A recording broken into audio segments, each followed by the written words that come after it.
네, 로마서 2장 1절부터 11절 말씀 저와 함께 교독하도록 하겠습니다. 제가 먼저 읽겠습니다. 그러므로 남을 판단하는 사람이여 그대는 변명할 수 없습니다. 그대는 남을 판단하는 그것으로 그대 스스로를 정죄하고 있습니다. 남을 판단하는 그대가 똑같은 일들을 행하기 때문입니다. 우리는 그런 일을 행하는 사람에게 진리대로 하나님의 심판이 내린다는 것을 압니다. 그런 일을 행하는 사람을 판단하면서 똑같은 일을 행하는 사람이여 그대가 하나님의 심판을 피할 수 있을 줄로 생각합니까? 아니면 하나님의 인자하심이 그대를 회개로 이끄시는 것을 알지 못하고 그분의 인자하심과 용납하심과 오래 참으심의 풍성함을 멸시합니까? 그대의 고집과 회개하지 않는 마음 때문에 그대는 진노의 날, 곧 하나님의 의로운 심판이 나타날 그날에 그대에게 임할 진노를 쌓고 있습니다. 하나님께서는 각 사람에게 그의 행위에 따라 갚아주실 것입니다. 참고 선을 향해 영광과 존귀와 불멸을 추구하는 사람에게는 영생을 주시나 자기 이익만 추구하고 진리에 순종하지 않고 불의를 따르는 사람에게는 진노와 분노를 내리실 것입니다. 악을 행하는 모든 사람의 영혼에 환난과 고통이 있을 것입니다. 먼저는 유대인에게 있을 것이며 다음으로는 그리스 사람에게 있을 것입니다. 그러나 선을 행하는 모든 사람에게는 영광과 존귀와 평강이 있을 것입니다. 먼저는 유대 사람에게 있을 것이며 다음으로는 그리스 사람에게 있을 것입니다. 11절 말씀 함께 읽도록 하겠습니다. 이는 하나님께서 사람을 편애하시지 않기 때문입니다. 아멘. 네,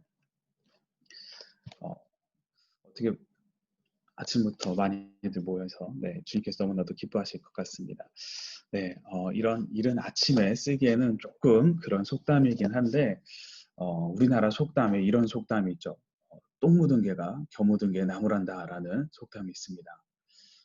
자신의 흉도 모르고 남의 흉을 보고 탓하는 뭐라 하는 자에게 쓰는 말이죠.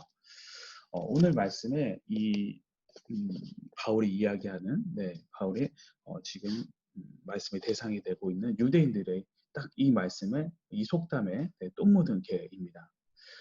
바울 당시 유대인들은 이방인들의 죄를 보면서 마치 자신들은 그들과는 전혀 다른 사람인 것처럼 아주 교만하게 이방인들을 판단하고 정죄하는 일을 일삼는 자들이었습니다. 하지만 실상 다 이렇게 열어보면은 유대인들도 이방인들과 똑같이 죄를 범하는 자들이었습니다. 우리 1절 말씀 함께 읽겠습니다. 그러므로 남을 판단하는 사람이여 그대는 변명할 수 없습니다. 그대는 남을 판단하는 그것으로 그대 스스로를 정죄하고 있습니다.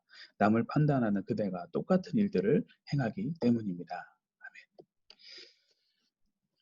모든 사람은 범죄함으로 인하여서 스스로의 힘으로는 구원을 받을 수 없는 존재들입니다. 어떻게 그 구원을 받을까요? 바로 하나님의 은혜로 믿음으로 말미암아 의롭다 여김을 받아 구원에 이르는 그 모든 이들은 이신치 그 안에 이 원리 안에 있는 자들이죠. 1절에서 말하는 이 남을 판단하는 사람은 유대인들을 이야기를 합니다. 이 유대인들은 스스로 자신들을 의인이다라고 생각하는 자들이었어요. 그래서 자신들은 율법을 너무나도 잘 지키고 있는 의인이기 때문에 그래서 자신들은 죄가 없다. 그렇기 때문에 자신들은 회개도 필요 없다라고 해서 회개도 거부한 채 다른 사람들을 판단하는 데만 열심을 기울이는 자들이었습니다. 하지만 바울이 오늘 1절 말씀을 통해서 유대인들도 자신들이 비판하고 정죄하는 이방인들과 마찬가지로 하나님 앞에 결코 의인이라고 말할 수 없다라고 이야기하면서 너희들도 똑같이 죄인이야 라고 이야기를 합니다. 인간은 모두 하나님 앞에서 심판을 받을 수밖에 없는 죄인입니다. 따라서 우리는 누구도 함부로 판단하거나 정죄해서는 안 됩니다. 마태복음 7장 3절에서 예수님께서 말씀하시죠. 어째서 너는 너의 형제의 눈에 있는 티는 보면서 너의 눈에 있는 들보는 깨닫지 못하느냐. 우리는 다른 사람에 대한 우월성이나 자신의 그 결함에 대한 무지함을 버려야만 합니다. 그리고 어떤 마음을 가져야 되느냐? 용서와 관용의 그러한 자세를 우리는 마음을 가져야만 하죠. 예수님의 그 사랑의 법에 대한 가르침도 이런 방향에서부터 나오고 이루어진 것입니다. 사랑하는 성도 여러분, 우리는 하나님의 긍휼을 바라야만 자들입니다. 그렇기 때문에 우리는 주여 저희를 불쌍히 여겨 주시옵소서라고 주님께 기도하며 남을 판단하기 앞서는 건 아니죠. 남을 판단하기보다 자기 자신을 먼저 살필 수 있는 겸손한 자들이 되어야만 합니다. 그 뒤로 이어지는 2절과 3절에서 바울은 하나님의 그 심판에 대해서 이야기하는데 하나님 심판의 그 정확성에 대해서 이야기를 합니다. 2절과 3절 함께 읽겠습니다. 우리는 그런 일을 행하는 사람에게 진리대로 하나님의 심판이 내린다는 것을 압니다. 그런 일을 행하는 사람을 판단하면서 똑같은 일을 행하는 사람이여 그대가 하나님의 심판을 피할 수 있을 줄로 생각합니까? 아멘. 자, 여러분 그거 아십니까? 사람은 사람을 속일 수 있습니다. 그리고 자기 자신까지도 속입니다. 바리새인이 꼭 그런 사람들이었어요. 바리새인들은 자신들이 깨끗하다라고 생각했습니다. 하지만 겉으로 봤을 때는 깨끗하게 보일지 모르지만 어떻습니까? 바리새인의 그 안을 열어봤을 때는 더러운 것들이 가득 차 있었어요. 그런데 바리새인들은 그 더러운 것이 자기들 내면에 껴있는지도 모르고 자신들은 마치 백옥과 같다라고 그런 착각 속에 살아가고 있었습니다. 그래서 죄인임에도 죄인이 아니라고 자신을 속이면서 살아갔던 거죠. 이처럼 실제로 인간은 자신의 죄를 찾아내지 못하는 경우가 많습니다. 여러분, 이렇게 속이 더러운 자가 어떻게 다른 사람들을 판단할 수 있겠습니까?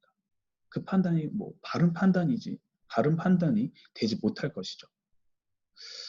2절과 3절에서 바울은 하나님의 심판, 그 하나님의 판단은 인간의 판단과 비교되지 않는다라고 이야기하면서 하나님의 심판은 바로 진리대로 이루어진다라고 말씀하고 있습니다.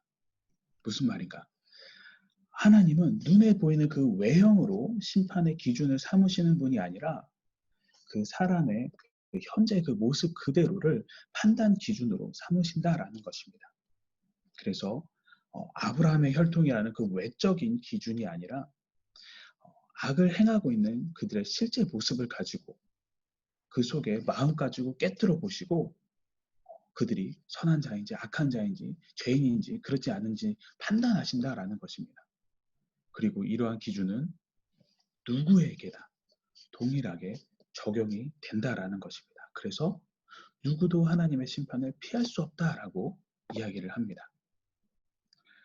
이 말씀은 유대인들, 바리새인들을 위한 그 경고의 메시지이기도 하지만 우리들을 위한 메시지이기도 합니다. 우리가 아무리 예배를 잘 드리고 세례를 받았다라고 해서 내가 어느 교회 성도라고 해서 그 그리스도인이라는 그 외형적인 타이틀로 하나님 약속 아래 내가 있는 것이 아니라 그 안에 내가 거하는 것이 아니라 바로 그리스도의 보혈의 피로 제사함을 받은 진정한 의미의 그리스도인이 된 자만이, 그래서 그리스도인답게 살아가는 자만이 하나님께 인정을 받는 자라는 것입니다. 그런 자가 바로 바른 그리스도인이라는 것을 우리들에게 다시 한번 일깨워주는 말씀일 것입니다. 이처럼 그 말씀을 통해서 계속해서 끊임없이 죄인임을 우리들에게 알게 하면서 알게 함에도 불구하고 오늘 말씀에서 우리들이 하지 않는 것, 고집스러운 마음이 있다라고 이어서 말씀을 하는데 우리가 하지 않는 그 바리새인들을 뿐만 아니라 우리들도 놓치고 있는 마음이 있는데 그것은 바로 회개하지 않는 마음입니다. 4절과 5절 말씀 함께 읽겠습니다. 아니면 하나님의 인자하심이 그대를 회개로 이끄시는 것을 알지 못하고 그분의 인자하심과 용납하심과 오래 참으심을 풍성함을 멸시합니까? 그대의 고집과 회개하지 않는 마음 때문에 그대는 진노의 날, 곧 하나님의 의로운 심판이 나타날 그날에 그대에게 임할 진노를 쌓고 있습니다. 아멘. 자, 하나님께서 회개로 이끄시는데 왜 회개하지 않느냐? 그러다 진짜 너희가 혼이 날 것이다. 여러분, 이 말은 당시 바리새인들에게 포커스를 맞춰서 바울이 한 이야기지만 꼭 그들만을 위한 것만 아닙니다. 유대인들 모두가 이런 마음을 가지고 있었어요.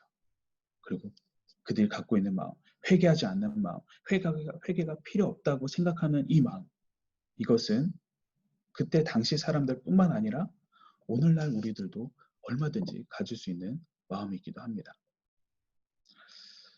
앞서 말씀드린 것처럼 여러분, 우리 모두는 죄인입니다.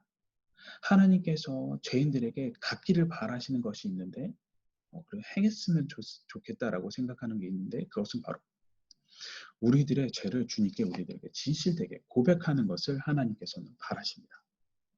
하지만 이러한 고백을 하는 것은 쉽지가 않습니다. 왜냐? 내가 이런 죄를 만약에 고백을 했다라고 한다면 하나님께서 나를 더 혼내는 줄 많은 사람들이 생각하고 착각하고 있기 때문입니다. 그래서 인정하지 않고 입을 꾹 다물고 있습니다.